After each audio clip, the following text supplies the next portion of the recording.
Assalamualaikum teman-teman. Kalau ada dengar suara takduk-takduk, tetangga aku lagi bertukang, lagi perbaiki, nggak tahu aku perbaiki apa dia di rumahnya. Kita bicara sedikit soal Cimehong, ya kan? Kenapa aku membahas ini? Karena aku ada pengalaman mirip kali kejadiannya kayak gini. Kan heboh ya kan di media sosial, ada seorang influencer mereview Bika Ambon dagangannya Cimehong. Rupanya di dalam reviewnya itu ketemulah serangga. Nah ini simpang siur. Kok dari gambarnya sih aku tengok sih lalat ya, tapi ada yang bilang kecoa, malah ada yang menduga mungkin laron. Nah, kalau laron tuh memang nggak bisa ditebak lah itu. Kayak macam kalau kita beli gula merah, nah itu kan kadang mau juga ada laronnya kan. Karena laron tuh kan suka terbang, tahu-tahu nyemplung ke dalam kan, nggak sadar penjualnya ya kan, atau yang memproduksi gula merah tersebut. Aku sering tuh dapat laron itu di apa namanya tuh, di gula merah tuh sering aku dapat ya kan. Terus rupanya dapatlah serangga si influencer ini, nama akunnya tuh tulisannya Serli C gitulah, Serli C gitu ya kan, C-nya 2, Serlisi ya bacaannya, nggak tahu lah pokoknya gitulah, namanya Serli lah kan. Udah ketemulah serangga sama si Serli nih.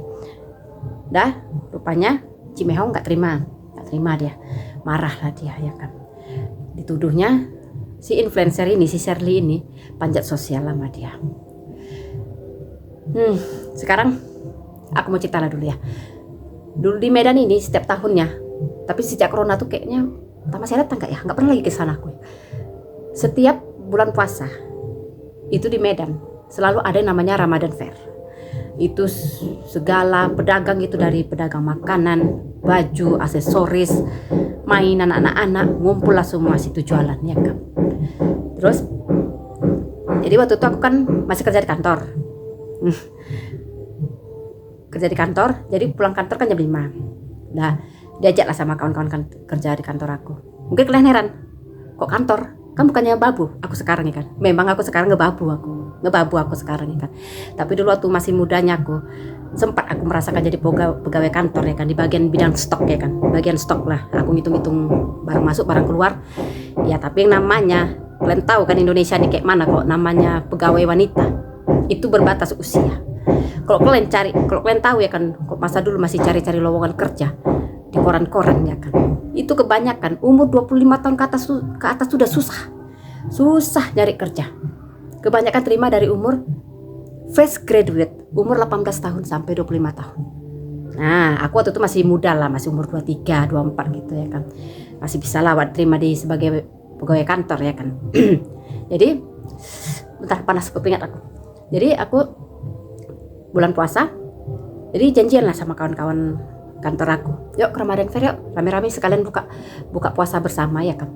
Wah yuk lah, aku bilang, udahlah, aku SMS kan lah ayahku ya kan, aku telepon dia ya kan, ngasih tahu lah kalau, karena kan ayahku seperti di video aku sebelum kan aku pernah bilang kan, ayahku nih orangnya agak protektif terhadap anak gadisnya ya kan. Bukan anak gadisnya aja, anak laki-lakinya pun gitu juga dia ya kan. Jadi tak izin lah aku ya, nanti hari ini mau buka puasa bersama kawan-kawan di Ramadan Fair. Pulangnya berapa? Biasalah ya aku nanya kayak gitu. Ya pokoknya selesai ini buka puasa, ya udah pulang. Ya paling nyampe rumah jam 8 lah, aku gitu kan aja lah ya kan. Gak mau aku janjikan cepat-cepat aku pulang, telat aku pulang, dimarahi aku lagi ya kan. Aku bilang aja lah jam 8 pulang. Ya udah, hati-hatilah gitu aja lah kata ayahku. Ya udah, pergilah aku sama kawan-kawan aku ke Ramadan Fair itu.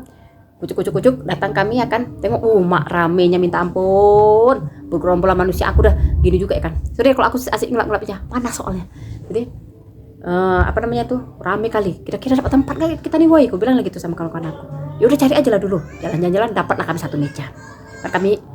Aku bertiga lah sama kawan aku, dapat kami meja yang untuk 4 orang ya kan. Dah duduklah kami situ, pesanlah makanan. Terus waktu itu aku selera pula, aku mau pesan roti jala. Nah kawan aku yang lain lah, aku pesan roti jala. Nah minumlah teh manis hangat, karena memang kalau buka puasa tuh aku mau es gimana pun tetap paling mantap tuh teh manis hangat. Dah pesan, nunggulah kami sampai cerita ya kan. Udah habis itu nggak lama datanglah pesanan datang. Aku gini, pas pesananku aku gini, loh itu apa dalam hati aku ya kan. Aku tarik lah mirip-mirip kayak rambut ya kan. Kupikir pertama rambut, orang pertama ujung ku tengok ujungnya tuh halus ya kan. Pasti rambut ini lah, kok rambut udah. Aku pasti nggak terlalu inilah, aku masih sanggup aku ngabisinya. Kok kalian bilang jorok, sok hati kalian ya kan. Dah aku tarik lah rambut itu. Makin lama kok makin tebal, panjang. Rupanya apa namanya itu, sumut ya atau kaki kecoa. Kaki kecoa aku dapat. Jadi begitu nampaklah sosok si kecoa ini mencuat. Nongol badannya tuh dari kuah roti jala itu. Pada kuah roti jalanya tuh ku tengok penampilan roti jala itu cantik, warnanya cantik, wanginya kok aku bilang mantap itu rasanya. Aku rasa ya kok dari tampilan sama aromanya wangi kali, betul aku udah selera kali itu kan. Tapi begitu ku tarik keluar lah si kecoa ini ya kan, kawan aku dah yang dua ini ya udah kayak mau mekik atau gimana, langsung ku suruh diam ku gituin. Posisinya yang ngantar makanan ini mukanya udah pucat mukanya ya kan. Dia kayak udah salah tingkah atau gimana. Ya udah Bu, sini biar nanti kami ganti. Kawan aku dia mau marah, aku bilang jangan marah, udah aku bilang bukan apa-apa. Kenapa aku lakukan itu? Aku nggak mau buat malu siapa ini, si karyawan ini, karena belum tentu dia yang salah ya kan. Mau menilai tempat yang produksinya tuh kotor, kita pun nggak bisa jamin juga. Karena kenapa? Bisa jadi itu kecoa datang dari tempat itu juga, dari apa namanya itu, dari taman itu, dari tempat Ramadan Fair itu. Kan setahu aku namanya roti jala itu kuahnya itu kan nggak selalu panas ya kan. Begitu nanti ada konsumen nanti dipanasi. Aku tengok gitu sistemnya waktu itu, aku tengok gitu. Orang tuh ngambil dari baskom apa namanya itu, dandang besar, nanti diambil dimasukkan ke teflon kecil atau apa, panci kecil gitu, dan nanti dipanasi. Nah, bisa jadi pas dalam posisi dingin ini siapa ini, si kuah kari roti jala ini dalam posisi dingin di dandang besar itu masuk ke coba, nggak sadar ini, bisa jadi ya kan. Jadi aku bilang sama kawan aku, udah jangan heboh, aku bilang, karena kok sempat lah kawan aku heboh, kecoa gitu ya kan, mengundang perhatian yang lain kayak mana coba. Apa nggak malu kali si kawan ini? Jadi aku bilang gini, ini kok bisa ada kecoa? Wajar lah ngomong dia pelan-pelan ya kan. Ini kok bisa ada kecoa? Nantilah Bu, saya ini Bu, kami berbenah lagi gini, dan ngomong gitu. Kami benahin lagi Bu. Udah gini aja, udah nggak apa-apa, ini taruh sini, jangan bawa lagi, udah taruh sini aja. Udah, lain kali jangan terulang hal yang sama, lebih aware lagi, lebih hati-hati lagi dalam mengolah makanan. Aku gitu kan aja lah dia. Ibu ada mau pesan nanti? Enggak, ulang, aku pesan yang lain aja. Gituin aja lah udah. Mana mungkin aku pesan lagi roti jala yang sama bisa jadi.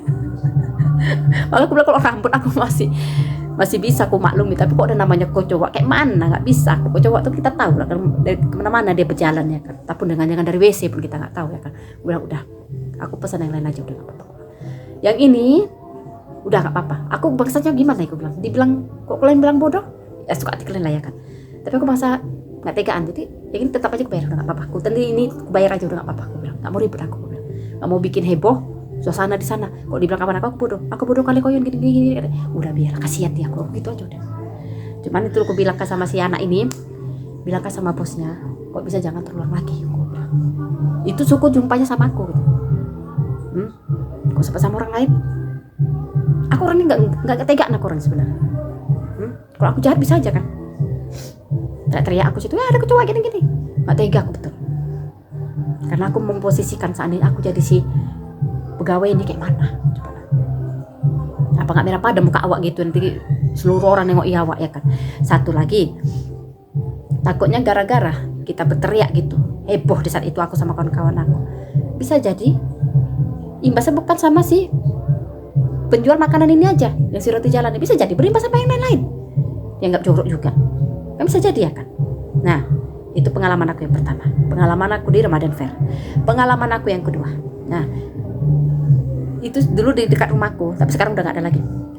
Dulu dekat rumahku ada namanya, sebut nama ya,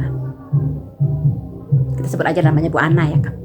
Jadi Bu Ana ini menerima inilah siapa yang mau jualan, yang mau nitipkan dagangannya sama dia yang jualin gitu loh. Ada jual untuk sarapan pagi lah, ada gorengan, ada nasi goreng, nasi bakar, apalagi ya, bolu-boluan, pokoknya gitulah, kue-kuean ya kan. Titip lama dia ya kan, nanti dia yang juali ya kan. Nah, tapi memang Bu Ana ini kuakui orangnya tegas. Dia selalu bilang sama para konsumennya ya kan, yang datang beli sama dia, kalau ada apa-apa keluar soal makanan, entah itu di nasi nasi goreng tadi mana, tadi kue-kue aku rasanya ada yang mengganjal, bilang aja ya, nanti aku sampaikan sama penjualnya yang nitipkan kue makanan ini, gitulah kata Bu Ana ini. Dah aku yayakan aja lah, sama aku pun tuh pesannya juga, kalau nggak enak bilang ya. Sampai rasa enak enggak enaknya pun disuruh bilang sama dia ya. Aku kalau soal enak enggak enak tuh nggak masalah sama aku ya kan, namanya tangan manusia kan beda-beda ya kan, ada yang buatnya enak ada yang tidak ya kan. Jadi waktu itu sore lah aku tengok ada dijual tuh ayam kalasan ya kan, goceng 2, tapi ukurannya memang agak kecil lah, goceng 2 aku beli lah. Nah, ini aja lah Bu awak beli, aku bilang, ketek aku bawa pulang ke rumah ya kan, pulang ke rumah kasihlah sama anak aku posisi belum pula lapar gitu, anak aku mau makan ya kan.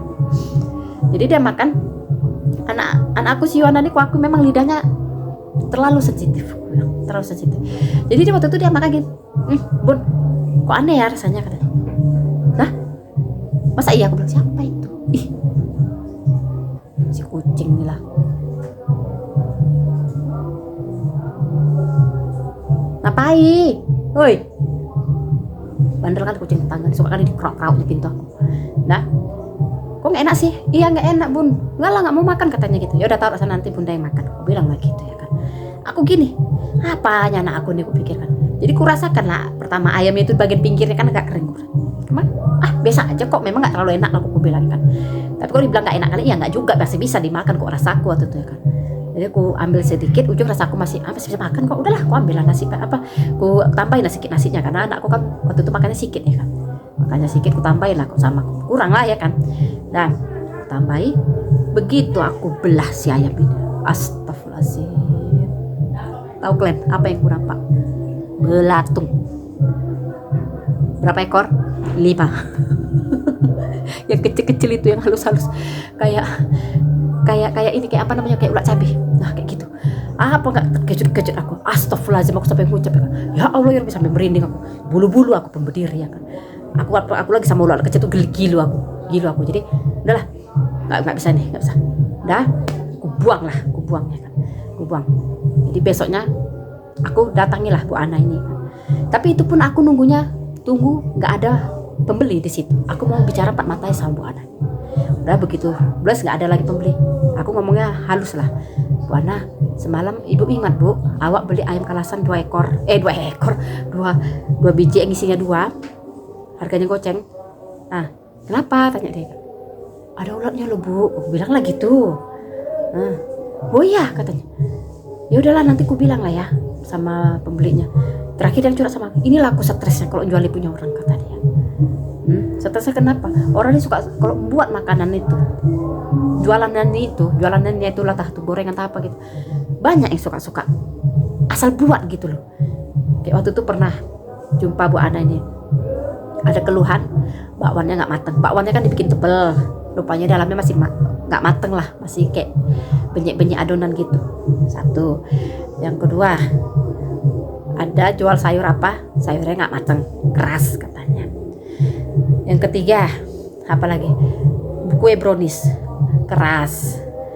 Ada lagi yang keempat, waktu itu ada jual apa namanya nih, orang nitipkan ketupat pulut itu. Nah, orang nitipkan sama dia dengan jual harga 1.000. Ya para konsumen bingung, loh kok murah kali ya, ketupat pulut kok 1.000, udah gitu ukurannya besar.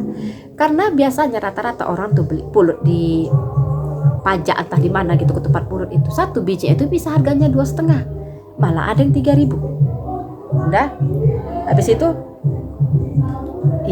kucing nih lah.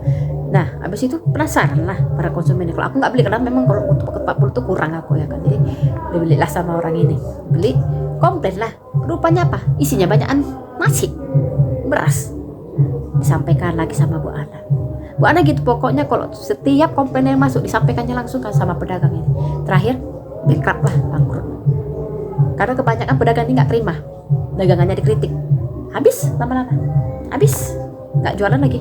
Terakhir Bu Ana, udah pening dah, udahlah bagus aku nggak usah jualan lagi. Orang ini pun maunya nitipin aja, mau terima untung aja, tapi dikritik nggak terima. Nah itulah kata Bu Ana. Yang terakhir tutup. Itulah 2 pengalaman aku tuh yang berhubungan dengan makanan yang gak layak dimakan. Jadi mengenai Cimeho, ya kan. Kalau saran aku ya Ci ya, dia kayaknya gak terima ya kan dikritik ya kan. Kalau aku bilang Ci, kalaupun Cici terima dikritik ya kan, itu bukan menjatuhkan harga diri Cici.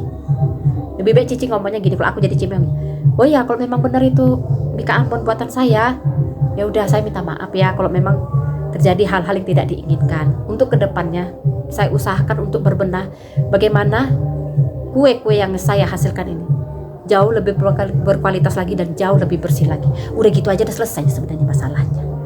Kalau dibantah-bantah terus sampai nuduh si Kak Sherly ini pansos, yang ada makin hancur loh Ci. Kalau aku bilang ya, yang ada orang termasuk aku anggap Cici gak terima dikritik. Kok saran aku gitu, udah merendah bukan berarti buat harga diri kita jatuh, enggak, malah buat harga diri kita lebih tinggi loh Ci. Bener, gak apa-apa, aku aja berbenah aja ya kan, insya Allah gak akan lari pedagang konsumen itu aja sih yang mau aku bilang. Kok soal tindakan Kak Sherly nih, ya itu hak dia lah mau review jujur atau tidak ya kan. Udah lah ya, sampai jumpa di video aku selanjutnya. Assalamualaikum.